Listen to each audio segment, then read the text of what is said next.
ئەمڕۆ دووشەمە پەرلەمانی هەڵبژێردراوی نوێی عێراق بۆ یەکەم جار لە بەغدا کۆبووەوە. ئەمەش هاوکاتی ئەوەی پارت و لایەنە ناکۆکەکان ململانیان کرد بۆ بەدەستهێنانی مافی ناونانی حکومەتێکی نوێ. لە دوای هەڵبژاردننی نیشتیمانی لە مانگی ئایاری ئەم ساڵدا پەرلەمانی عێراق ئەمڕۆ بۆ یەکەم جار دانیشتنی خۆی ساز کرد و بە سرودی نیشتیمانی دانیشتنەکەی پەرلەمان دەستی پێکرد.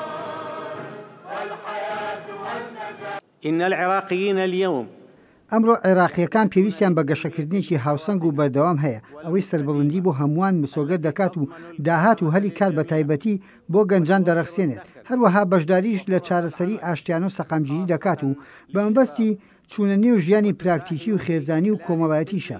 ئەوەی هەموو هاوڵاتیەک بە هیوایەتی و چاوەڕوانەکە خزمەتگوزاری تەندروستی و فێرکاریان بۆ دابین بکرێن.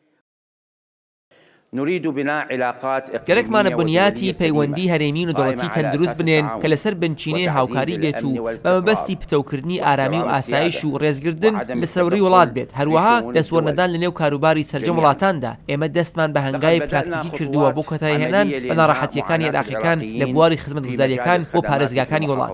دەبێت یاسادانەران سەرۆکێک بۆ پەرلەمان هەڵبژێرن بەر لە هەڵبژاردننی سەرۆک کۆمارێک. پاشان سەرۆک کۆمار سەرۆکوەزیرێک دەستنیشان دەکات بۆ پێکهێنانی حکومەتێکی نوێی عێراقی.